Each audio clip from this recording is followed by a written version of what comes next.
사랑하는 성도 여러분, 2021년이 시작되었습니다. 먼저 새해 인사로 시작하겠습니다. 새해 하나님의 복 많이 받으십시오. 새해에는 더욱 하나님의 은혜와 평강이 함께 해주셔서 코로나로 말미암은 이 어려움이 빨리 사라졌으면 좋겠습니다.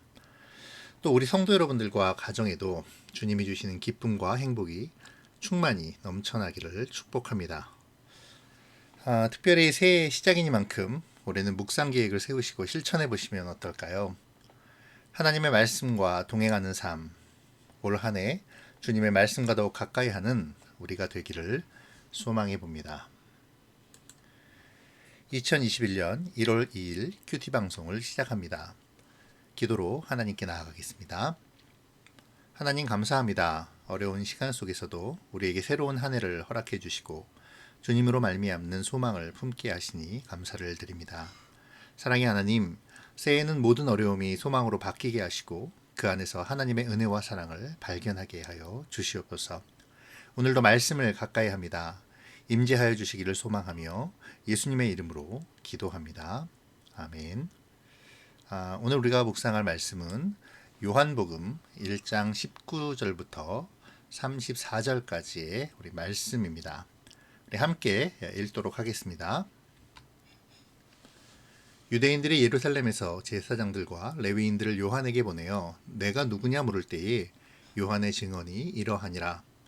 요한이 드러내어 말하고 숨기지 아니하니 드러내어 하는 말이 나는 그리스도가 아니라 한데 또 묻되 그러면 누구냐 내가 엘리야냐 이르되 나는 아니라 또 묻되 내가 그 선지자냐 대답하되 아니라 또 말하되 누구냐 우리를 보낸 이들에게 대답하게 하라. 너는 내게 대하여 무엇이라 하느냐. 이르되 나는 선지자 이사야의 말과 같이 주의 길을 곧게 하라고 광야에서 외치는 자의 소리로라 하니라. 그들은 바리새인들이 보낸 자라. 또 물어 이르되 내가 만일 그리스도도 아니요 엘리야도 아니요 그 선지자도 아닐진데 어찌하여 세례를 베푸느냐. 요한이 대답하되 나는 물로 세례를 베풀거니와 너희 가운데 너희가 알지 못하는 한 사람이 섰으니 곧 내 뒤에 오시는 그이라. 나는 그의 신발끈을 풀기도 감당하지 못하겠노라 하더라. 이 일은 요한이 세례 베풀던 곳 요단강 건너편 베다니에서 일어난 일이니라. 이튿날 요한이 예수께서 자기에게 나아오심을 보고 이르되 보라 세상죄를 지고 가는 하나님의 어린 양이로다. 내가 전에 말하기를 내 뒤에 오는 사람이 있는데 나보다 앞선 것은 그가 나보다 먼저 계심이라 한 것이 이 사람을 가리킴이라. 나도 그를 알지 못하였으나 내가 와서 물로 세례를 베푸는 것은 그를 이스라엘에 나타내려 함이라 하니라. 요한이 또 증언하여 이르되 내가 보매 성령이 비둘기같이 하늘로부터 내려와서 그의 위에 머물렀더라. 나도 그를 알지 못하였으나 나를 보내어 물로 세례를 베풀라 하신 그이가 나에게 말씀하시되 성령이 내려서 누구 위에든지 머무는 것을 보거든 그가 곧 성령으로 세례를 베푸는 이인 줄 알라 하셨기에 내가 보고 그가 하나님의 아들이심을 증언하였노라 하니라. 아멘. 어제 안전도사님이 요한복음의 배경에 관하여 설명한 바와 같이 요한복음은 AD 90년경 복음서 가운데 가장 늦게 쓰여졌습니다. 이것을 전제로 우리가 요한복음을 읽을 때 염두에 두어야 할 것이 있는데요.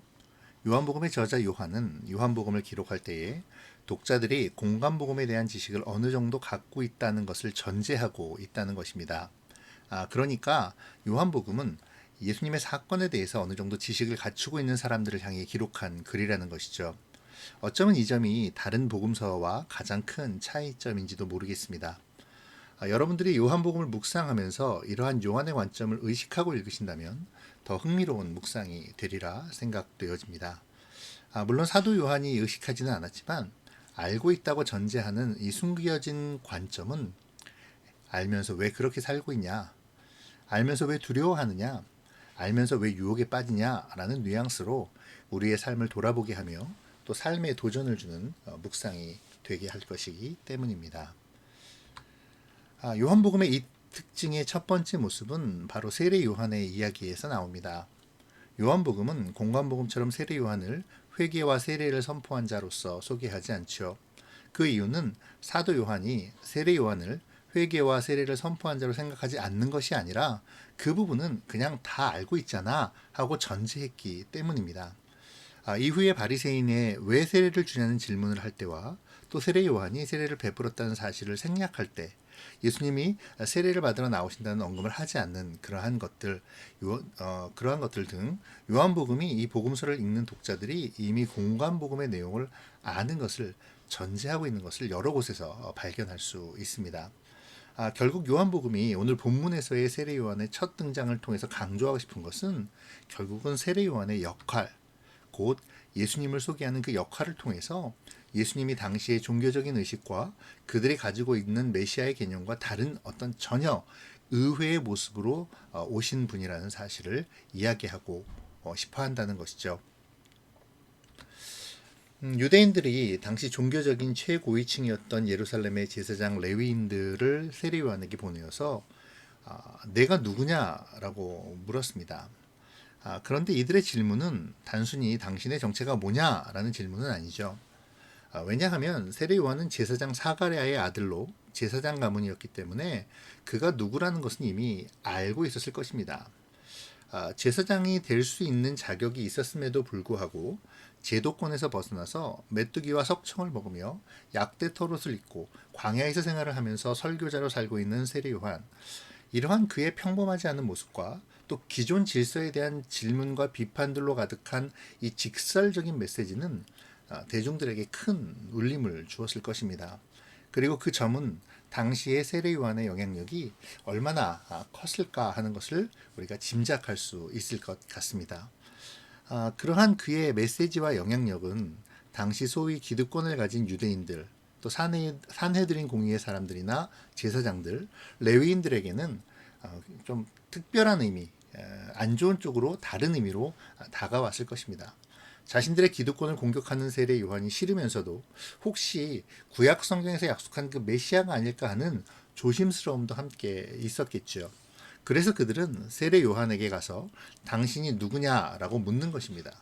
도대체 너는 왜 이런 행동을 하며 이런 직설적인 메시지를 전하고 있느냐라는 것이죠. 그런 의도를 간파한 세례 요한은 나는 그리스도가 아니라고 담담하게 얘기하죠. 그러자 그들은 재차 그럼 네가 엘리야냐? 네가 그 선지자냐? 라고 묻게 됩니다. 아마도 그들은 말라기에 기록된 하나님께서 보내시고자 한 엘리야나 신명기에서 말씀하신 모세와 같은 선지자를 떠올렸었던 것 같습니다. 그리고 이러한 사실은 당시 세례 요한의 권위가 이 두 선지자에 빗댈 정도로 강력했다는 사실을 드러내주는 것이죠. 그러나 세례 요한은 이렇게 강력한 권위와 영향력을 가졌음에도 불구하고 자기 자신을 나타내는 것이 아니라 자기가 예비해야 할 대상, 곧 이후에 오실 분을 바라보고 있습니다. 분명 구약 성경으로 나타나는 선지자를 대표하는 성격과 위치에 있었음에도 자기 자신을 외치는 자의 소리라고 낮추며 주의 길을 곧게 하고 있다라고 말하고 있는 것이죠. 이러한 세례 요한의 이야기를 통해서 사도 요한이 말하고자 하는 바는 명백합니다. 구약 성경에 하나님이 주신 율법의 말씀을 선포한 선지자들의 권위가 중요한 것이 아니라 그 율법의 말씀이 가리키는 구원자, 곧 예수 그리스도가 중요하다라는 것이죠. 그러니까 예수 그리스도에게 초점을 맞추라는 것입니다. 자, 이제 바리새인이 보낸 사람이 또 묻습니다. 그런데 무슨 권위로 세례를 베푸냐고 말이죠.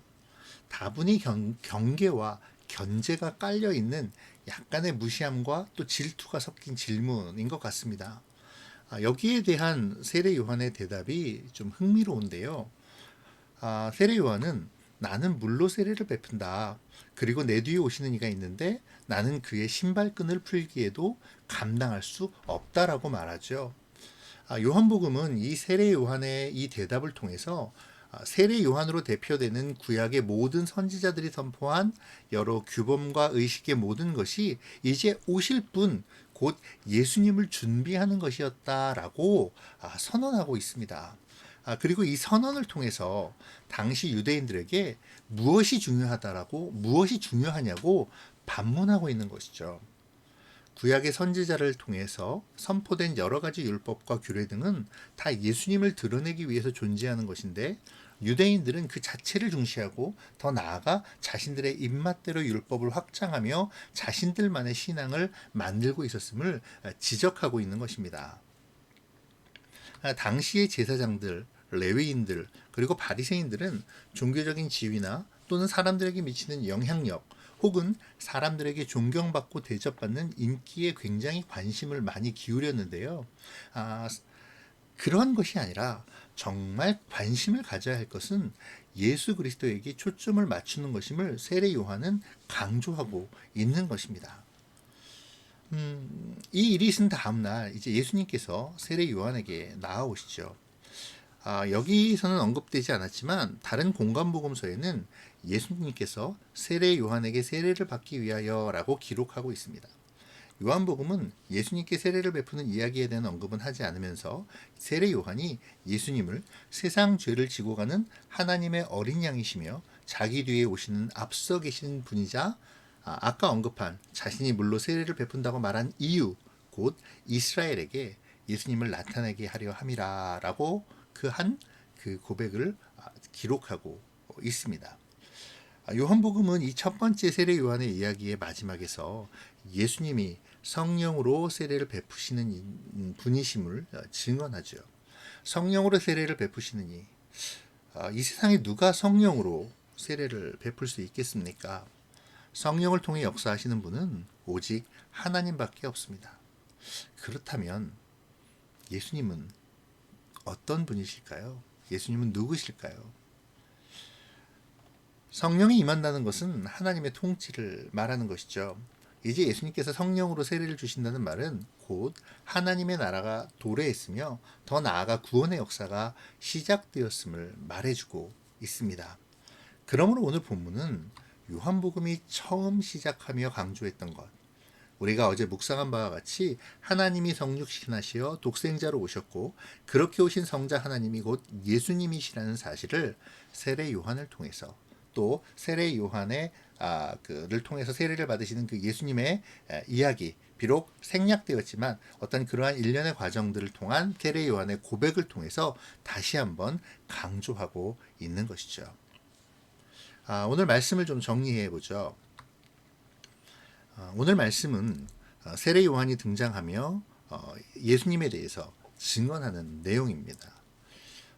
너는 누구냐라는 유대인들의 질문에 세례 요한이 대답하죠.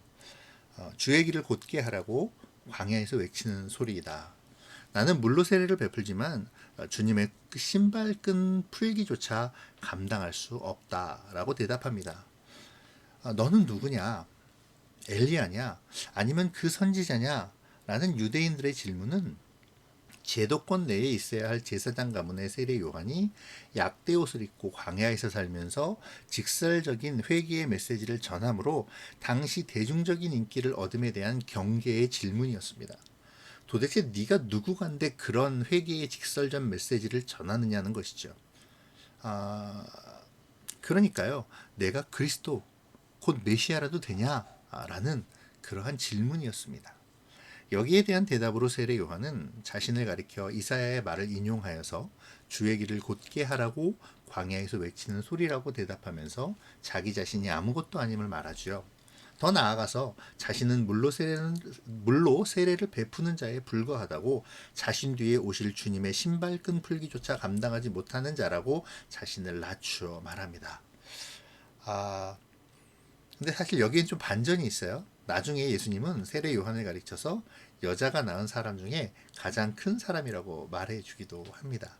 어쨌든 세례 요한은 예수님 앞에서 자기가 어떤 존재이고 어떤 역할을 해야 되는지에 대한 부분들을 명확하게 알고 있었고 자신의 어떤 대중적인 인기와 여러 가지 그런 것과 상관없이 자기가 해야 할 일들을 해나갔던 것을 우리가 발견할 수 있습니다.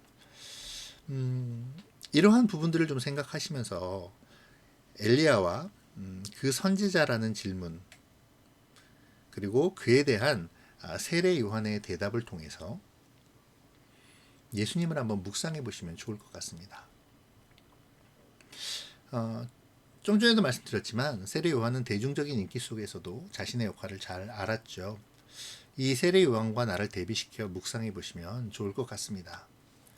나는 나의 자리에 취해서 주님이 계셔야 할 자리에 앉아 있지는 않은지, 나를 돌아보면서 회개의 제목을 생각해 보시면 좋을 것 같습니다. 또 내가 생각하는 예수님은 어떤 분이신지, 그 예수님과 나는 어떤 관계인지, 오늘의 본문이 말하는 예수님을 다시 생각하시면서 여러분 묵상해 보시기를 바랍니다. 오늘 본문의 두 번째는 자신에게로 나오는 예수님을 보면서 이제 세례 요한이 하나님의 아들이심을 증언하지요. 세상 죄를 지고 가는 어린 양이라고 고백합니다. 또 성령으로 베푸시니 곧 하나님의 아들이심을 증언합니다. 세례 요한은 자신을 향해 나오심을 보고 세상 죄를 지고 가는 하나님의 어린 양이라고 고백하므로 이제 예수님의 사역이 어떤 것인지를 암시해 줍니다.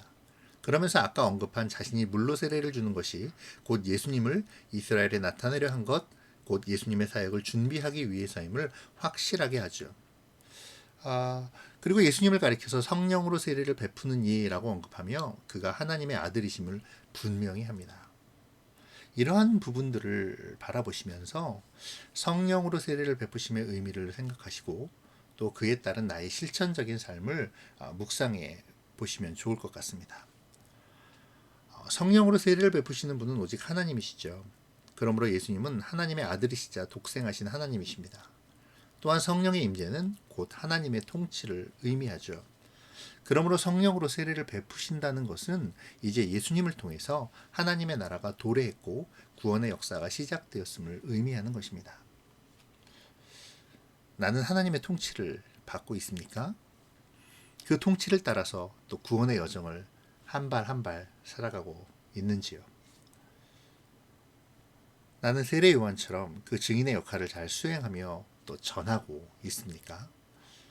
세례 요한의 증언과 증인의 역할을 감당하는 것에 대한 나의 실천적인 삶을 묵상해 보시면 또 좋을 것 같습니다. 우리가 신앙생활을 하면서 그 무엇보다 중요하게 여겨야 하는 것은 바로 예수 그리스도이시죠. 그리스도인은 결국 예수님을 사랑하고 따르고 그분처럼 되기를 바라는 사람들이기 때문에 그렇습니다. 만약 그리스도인이 오늘 본문의 유대인 지도자들처럼 다른 것에 집중하여 정작 봐야 할 것을 보지 못한다면 어떨까요? 참 안타까운 일이 아닐 수 없겠죠. 오늘 우리 한국 교회를 좀 되돌아보겠습니다. 우리의 문제점이 무엇일까요? 어쩜 오늘 본문의 유대인 지도자들처럼 예수님이 하나님께서 규례와 율법을 통해 원하시는 것이 아니라 다른 어떤 것, 세례 요한이 힘주어 말했던 예수님이 아닌 그 무엇을 더 중요하게 여기고 있는 것은 아닌가. 건물이 중요하고 조직이 중요하고 직분이 중요하고 사람들로부터 주목받는 것이 중요해지기 시작하면 우리는 자연히 예수님을 잊어버리고 말게 될 것입니다. 정말 어처구니 없게도 교회가 예수님께 관심이 없는 그런 아이러니가 생겨나게 될지도 모르지요. 아니, 그런 아이러니가 이미 우리 안에 있는지도 모르겠습니다. 신앙생활의 핵심은 오직 예수 그리스도가 되어야 합니다. 그러기 위해서 우리는 얼마나 말씀을 묵상하며 그 안에서 예수님을 발견하고 또 그분을 닮기 위해서 노력하고 있나요? 새해 시작하는 이 요한복음 말씀의 묵상을 통해서 우리를 다시 세우면서 주님의 증인으로서의 정체성을 찾아갈 수 있었으면 좋겠습니다. 세례 요한에게 있어서 예수님은 자신이 증거해야 할 모든 것이었죠. 마찬가지로 예수님이 없으면 우리의 신앙도 우리의 믿음의 연륜도 헛되고 헛된 것일 것입니다. 우리가 진정 누구에게 인정을 받아야 할까요? 목사님일까요? 아니면 옆에 있는 집사님인가요? 우리 교회 사람들? 아니면 세상 사람들? 아닙니다. 오직 우리 주 하나님 한 분뿐이십니다. 새롭게 시작하는 2021년 말씀의 묵상을 통해서 우리가 가야 할 바를 찾고 하나님 한 분에게 인정받는 그러한 발걸음, 주님의 증인으로서의 발걸음을 걸어가는 복된 주님의 해가 되기를 소망합니다. 기도하겠습니다. 하나님 감사합니다. 새해에도 말씀을 묵상하게 하시고 묵상의 시간을 통해 하나님께 나아가게 하시니 감사합니다. 오늘 말씀 속에 세례 요한의 증거를 통해 우리의 역할을 찾게 하시고 우리가 나아가야 할 방향을 알게 하여 주시옵소서. 오직 주님이 나의 주님이 되심을 다시 한번 고백하게 하시고 언제나 주의 사람으로 주님을 준비하고 증언하는 주의 백성들이 되게 하여 주시옵소서. 시작되는 2021년에는 각 개인의 하나님과 함께하는 이 묵상의 시간이 더욱 깊어지게 하시고 더욱 이 시간을 사모하게 하여 주시옵소서. 감사를 드리며 예수님의 이름으로 기도드립니다. 아멘.